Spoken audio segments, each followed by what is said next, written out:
there is urgent need to give them opportunity for a review of the report with regard to some of the issues raised therein, namely the expanded executive, the increased number of National Assembly representation, the constitution of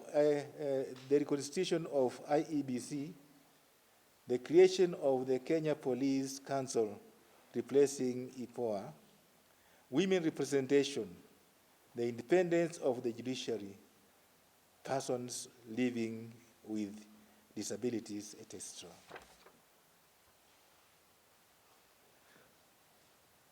Our resolve on the BBI report is to encourage all Kenyans to read and understand the content, in view of building consensus. At this point, we want to strongly remind all actors, including ourselves as bishops, that this process has serious implications for the future of this country.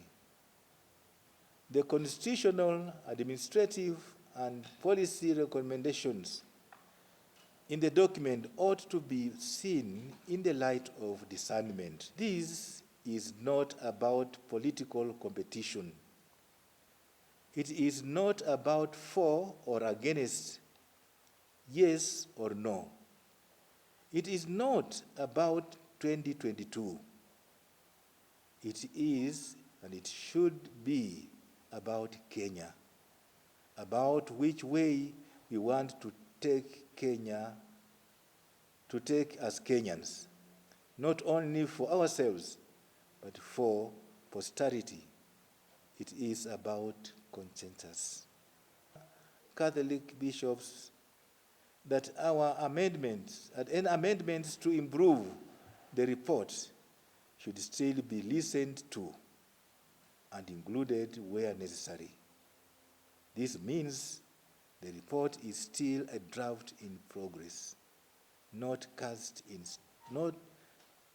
stone, and therefore every voice should be accommodated.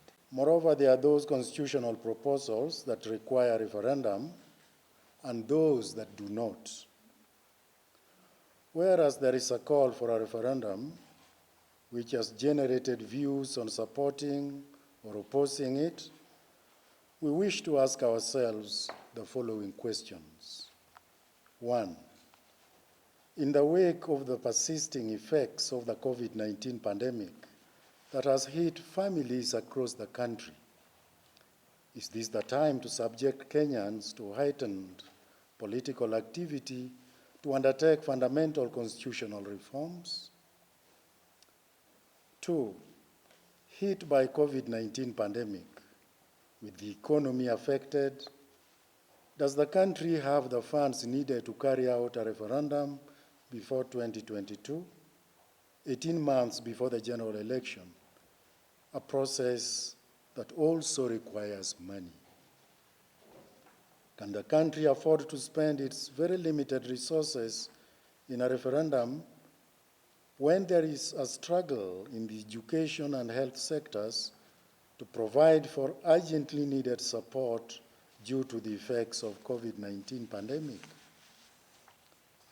Consequently, we believe that proposals that are legislative or which require policy or institutional and administrative amendments should be handled through the relevant existing organs and institutions of governance. Those that require constitutional amendments through a referendum should be separated and handled as a cluster to which Kenyans will be subjected for their input through a ballot.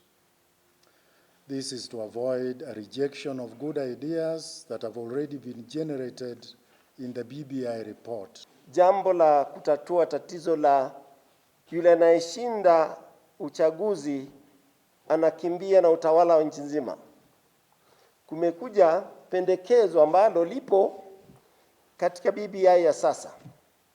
Na pendekezo lile lahitaji kupigwa msasa kidogo iweze kuleta usawa fulani, kwa sababu tunaona akipewa nafasi ya kuchagua prime minister, apewe nafasi ya kuchagua the 2 deputies, apewe nafasi na wale wanatoka wote parliament, wengine wametoka ni parliament, itakuwa inaleta shida kubwa, kwa sababu aliyekuchagua aweza kukufuta kesho. So hukutatua tatizo la mwenye kupawa kiti amechukua yote na nagawanya, wewe chukua hii, chukua lile.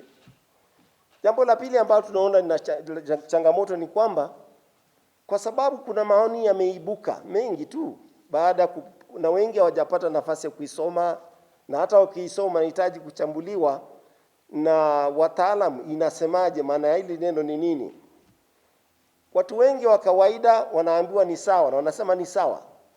Tunahitaji a robust ama njia nzuri ya kumfikia mwananchi wa kawaida aliyetoa maoni kupitia makundi machache madogo, si mengi, ili na yeye asikie kwamba akipiga kura anaelewa anapiga kura inahusu mambo gani. Kuna mambo mengi.